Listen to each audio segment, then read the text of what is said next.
Daddy barbecue. We're gonna get started on a beautiful brisket we picked up to cook for Mother's Day. All right, everybody. So here I got this beautiful prime cut brisket. It's just shy under 13 pounds. So here at the point, which is the thickest part of the brisket, then we come down here to the flat. This thing has some beautiful, beautiful marbling. So I'm gonna show you guys how I trim and how I season my briskets, and they turn out phenomenal every time. So let's get this thing open and we'll get to trimming. All right, everybody, so I'm gonna show you how I trim my briskets to where they turn out wonderful. So right here on the point, you see there's this very, very hard piece of fat. You don't want that in your briskets because it is not gonna render out. So we're gonna take our very sharp knife. I just sharpened it. So y'all are gonna hear Louie eating and shit falling. So just be careful when you trim this. And a trick that I've always learned is it's always best to trim your briskets when they're cold, because when your fat starts to get hot, it gets all mushy and you have a better chance of cutting yourself. And if you ask Melissa, I think it was Christmas 2 years ago that I woke her up because I was bleeding like a stuck hog from this exact knife. First time he ever used it. Yes. So as y'all can see, look at this. Back up. That is nothing but pure hard fat that is not gonna render. So another trick I like to do, I like to keep a bag right there to throw my fat in. So y'all really can't see, but that piece of fat comes all the way down into here. So we're still gonna trim out some fat right here. And this is where a nice sharp knife comes in handy. Now you don't want to go too deep, start getting into the good meat. But what kind of knife are you using? I am using, it is my Wusthof bony knife. I got this for Christmas. I have a whole complete set of Wustofs that we use, and they just work wonderful. So we're gonna come along here. We're gonna trim along this side. Gonna try to even this up. So as you see right here, you got this loose fat, this loose meat right here. So we're gonna come up, we're just gonna kind of square up this brisket, because I mean, that's just gonna burn anyways. So just gonna trim up a little bit more. You know, this is the meat side, so I'm not really too worried about this part burning, because on my pellet cooker, I usually put my briskets fat side down, because your heat's coming up from the bottom. So you're gonna have that fat to protect your meat. So let's flip it over. And as you can see, you know, there's not much, you know, bad silver skin or anything. You know, you really don't have to trim much on this. This is actually a beautiful brisket. So we're gonna turn it over. And we're gonna turn it over, and you're gonna see another big chunk of fat. It's gonna produce itself right here. And that too is not gonna trim out or render out. So, like I said, we're gonna take our nice knife. So just start slicing a little. And let me get this cut open a little, and I'll flip it up to where Melissa can see it. Yeah. So, as you can see, that fat runs pretty deep, and you don't want to eat that. So, most barbecue joints, you know, they're going to leave as much of this on there as they can, because they want to sell as much brisket as they can. And I tell you what, we've gotten picky with where we eat, which we rarely eat out anymore for barbecue. It's a nightmare. So, yeah. Because he can be very picky because he knows what he likes. And I don't blame him, because why pay for something when you can make it better at home? That's true. So here we're going to turn this cutting board. And so you got another pretty good chunk of, big old piece of fat that's gonna run right here.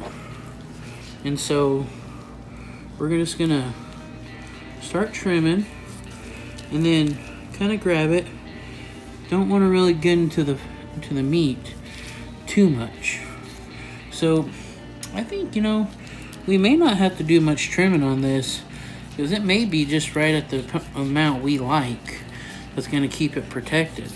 So I'm just going to get some of this, loose fat off, which a lot of this will render out. So, I hate to say it, but I think we may not have to do much trimming except for just a little bit right here. Oh yeah, that's what I was talking about right here.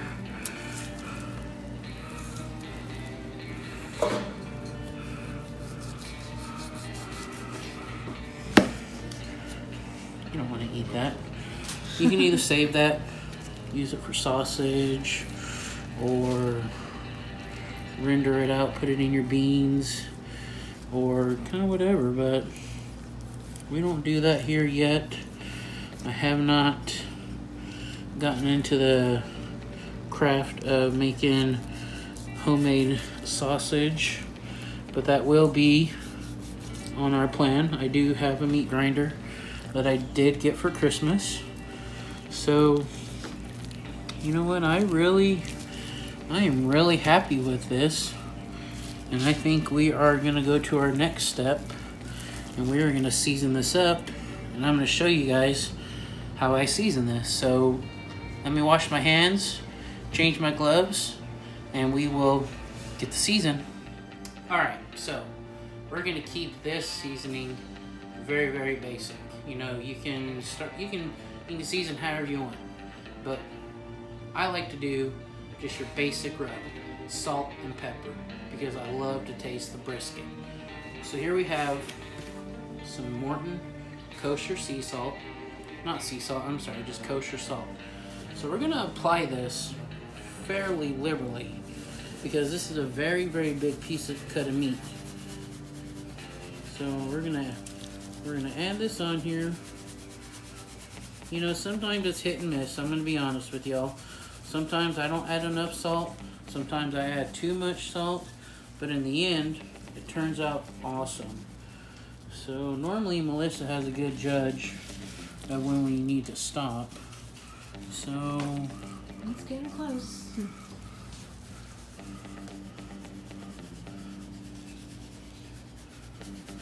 And I think that should be good. What do you think? Yes. Okay, so now we like heavy black pepper. At least Melissa and I do. So some people will go equal parts kosher salt to equal parts black pepper. There's a place in Taylor, Texas that does 1 part salt to 9 parts black pepper. And that's Louis Mueller's. And like I said, in Taylor, and that's a place that I'd love to go to try. So we're gonna add some pepper.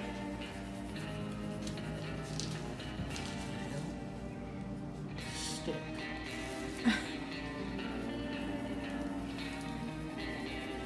So the reason why I'm doing the fat side first is because I'm gonna flip it over, and then I'm gonna season the other side, and then this is gonna be the side that's gonna be going down on the smoker.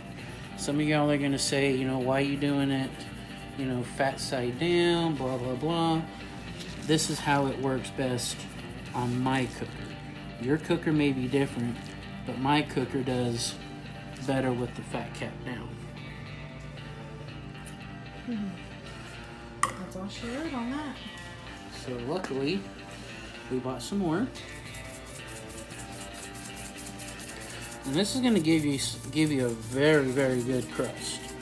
So we're going to do this for Melissa's mom for Mother's Day. She just loves my brisket that I do. So big shout out to her mom for always taking good care of us. and being like another mom to me since my mom lives in New Mexico. So, what do you think? How's that, babe? Good. So just kind of pat it in. No need to rub it in and massage it. I mean, this cow's dead already. It's not going to feel it. So that's looking very good. So we're going to flip her over and repeat. flip her over and repeat.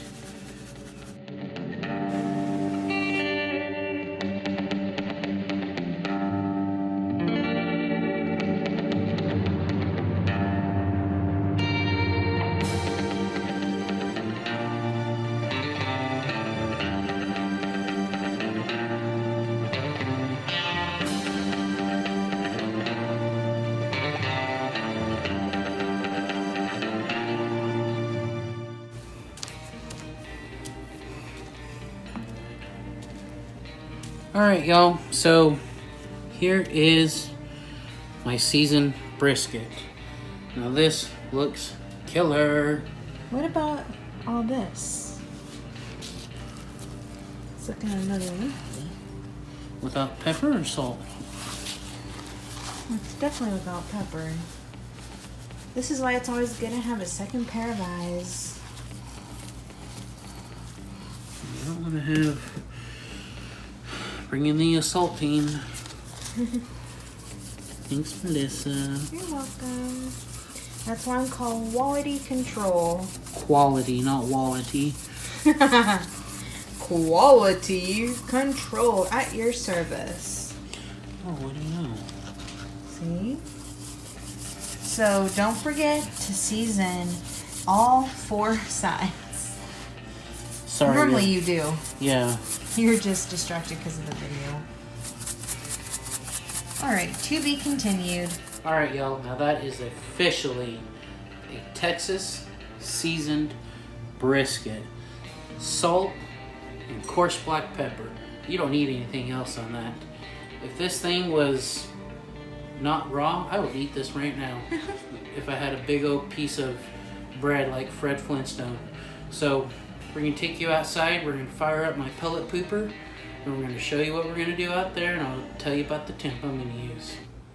Alright, everybody. So here's my pellet pooper. It's a Green Mountain grill. So what we're going to do is I've already got the hopper loaded with 50-50 post oak and pecan wood. Which gives it a great flavor. So let me show you how we get this thing started. Alright, so this is very technical on how you light up a pellet pooper. So go there, wait for that button, and she's rolling. Now we just gotta let her come up to 150, and then I'm gonna set it for 225, and we're gonna cook low and slow all night long. So the longer it smokes, the better it gets, and then about 6 hours in, we're gonna wrap it in butcher paper. Alright, y'all, so my smoker is up to temp. It's at 225. So I'm going to take the point, which is the thicker part of the brisket. I'm going to put it towards the fire pot of my smoker because that's where all your direct heat's going to come. And it's a thicker part of the meat, so it can take more heat and we'll be good. But I'll probably flip it around throughout the cook just so it gets even cooking. So I already cleaned my grates. Like I said, this is a mixture of pecan and oak, and it smells delicious. So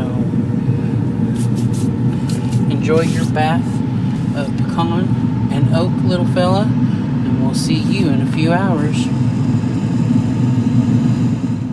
Hey guys, so it's been about 2 hours, and I'm gonna check my brisket, and I'm gonna spritz my brisket with apple cider vinegar. So I use apple cider vinegar because it kind of helps tenderize my brisket, but you're not going to get a vinegary taste with it. So let's open up the lid and we're going to show you what it looks like. Alright, y'all, so let's open this up and let's take a look. As you can see, my seasoning is almost set. So we're just going to give it a little spritz to kind of keep things moist. Because You don't want your brisket to dry out. Now, I may flip it here in the next hour and a half to 2 hours. So, to me, this is looking perfect. We just want to keep it nice and moist so your brisket doesn't dry out, and you're going to have a beautiful, beautiful brisket. So we'll bring you back next time, and we'll show you what it looks like in maybe another hour.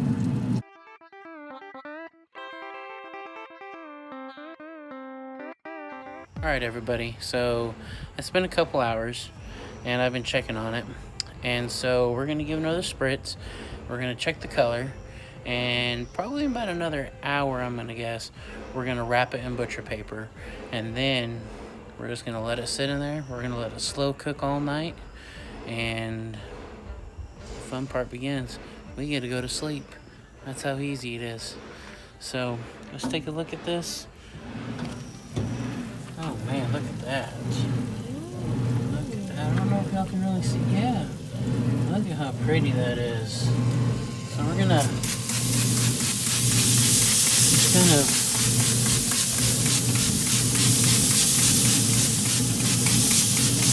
man, she is looking good, y'all.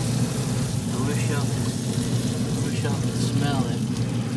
So, like I said, we're gonna finish probably about another hour. We'll come back and should be close about 1 o'clock, and we'll let you know how everything's going. All right, guys. So it's 1:30 in the morning, and it's time to pull the brisket off, wrap it in butcher paper, and then we're gonna stick it back in here. So let's go ahead and get this going. So I'm gonna get my flashlight, show you this beautiful brisket we got. Man, it looks so good. What do you think, babe? Looks great. So let's go ahead and pull this off. All right, y'all. So here the time has come. We're gonna wrap this brisket, and I love wrapping them in butcher paper because it will still continue to cook, but it will also still breathe, and you won't lose that bark that you worked so hard to get. So when you do this, make sure that you fold your butcher paper really tight, because if you don't, it's not gonna cook that well.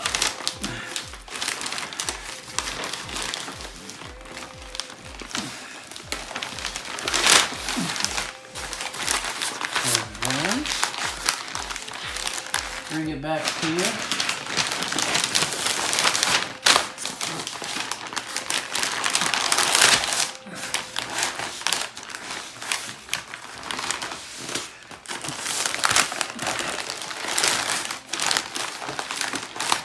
There you have a beautiful wrapped brisket. So what I like to do is I'm just gonna set this in here, so that way if any juices do come out, we'll contain them in the foil pan, and then we'll be able to use them to soak the brisket back up in the morning when we cut this thing open.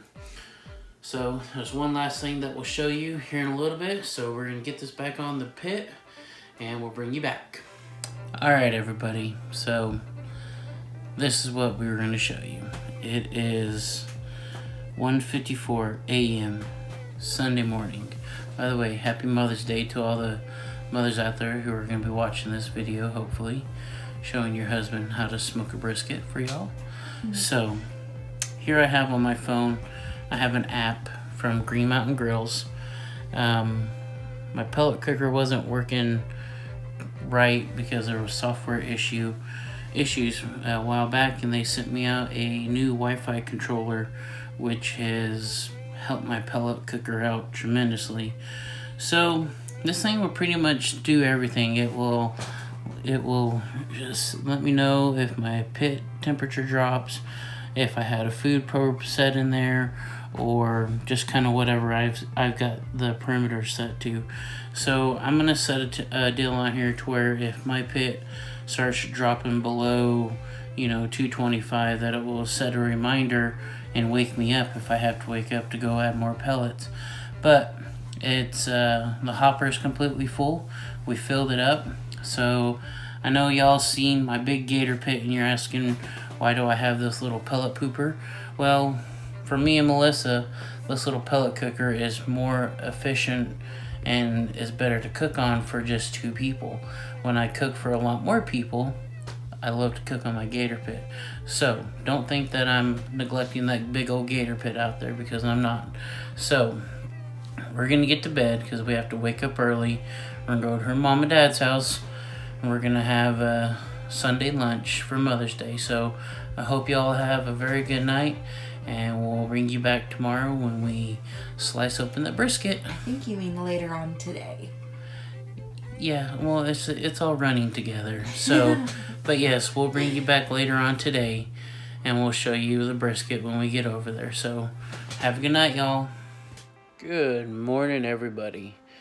It is 6:40 in the morning, and I just went and checked the temp of my brisket. It hit 205 just like I expected.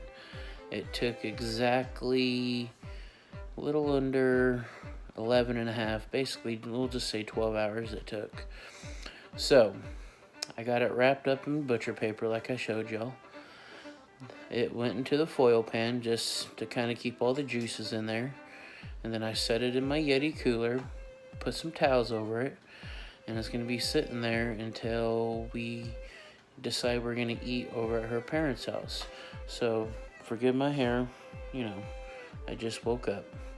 So hope y'all had a wonderful night, and next time we see you guys, we will be slicing up some brisket and doing the best thing we do. We get to eat it. So I'll see you in a while.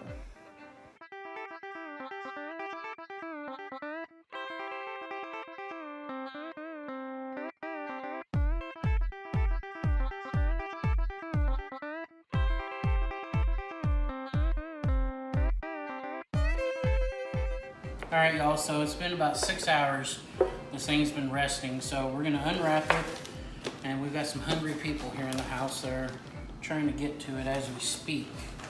So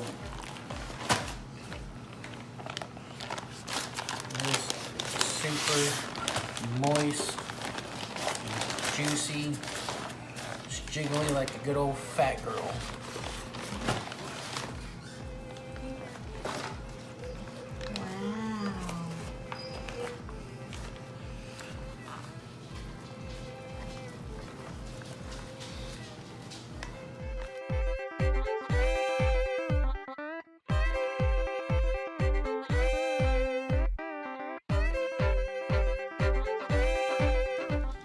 Alright, so we're going to cut a slice off here, and I got Melissa here to taste it with me. Yeah.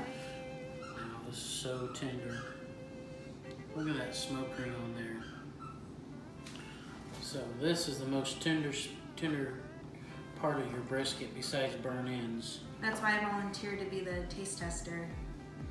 So there's other people here that want to try it. So. But don't want to be on camera. Cheers. So.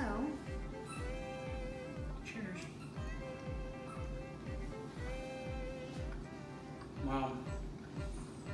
Good. Probably one of the better ones I've done in a while. So we'll cut this up, and we'll show you what the smoke ring looks like. And then when we get to this point, you got your lean, you got your fatty. And when you cut your fatty, you got to turn your brisket 90 degrees because your grain runs in different directions. And I'll show you that once we start cutting that.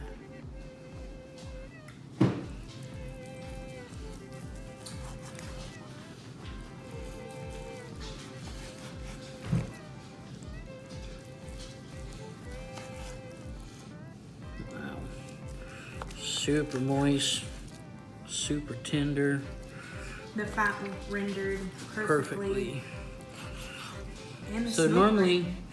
you see right there where it starts jiggling. That's where you normally want to cut it in half, and then you see your grains run different. So then you just turn your brisket and you start cutting slices this way.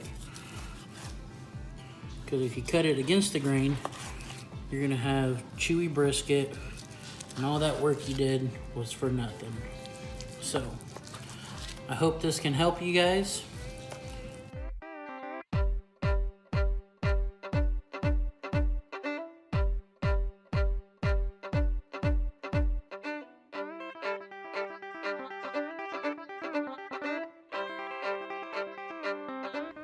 Okay, guys, so sorry about that I didn't get to show much more footage of the brisket. Things just got a little hectic. People were starting to show up. So I made a blooper in my video. I said that if you cut against the grain, you're going to have a chewy brisket, which that's what you want to do, because if you do the opposite of what I tell you, you're going to have rubbery, chewy, nasty brisket, and it's just not going to taste that great. So, let me just tell you this. This brisket probably, like Melissa's dad said, out of the top 5 briskets that I've done, this is probably the number 1 that I've done. Probably it's got the most perfect amount of salt, great amount of pepper. It was super, super delicious. So, Melissa's dad also made a vegetable melody. I tell you what, it was very, very good. We'll have to do a video on that here at our house, but I'll do mine different. Instead of doing it on the Blackstone, I'll cook it on my Southwest disc. So, I really enjoyed making this video. Everybody loved it. It was a great hit. Melissa's mom always loves brisket, so we made her that for Mother's Day. So, if y'all have any questions about cooking a brisket, you know, how to pick out a brisket, you know, feel free to send me an email at frackdaddybarbecue@gmail.com. I'll be more than happy to answer questions, or you can just leave a comment and I'll reply. So, please like, subscribe, hit that notification bell. That way you know when Frack Daddy Barbecue puts out new videos. And so tomorrow's Monday, starts a new work week. So y'all have a great weekend, and we'll talk to you later. Bye.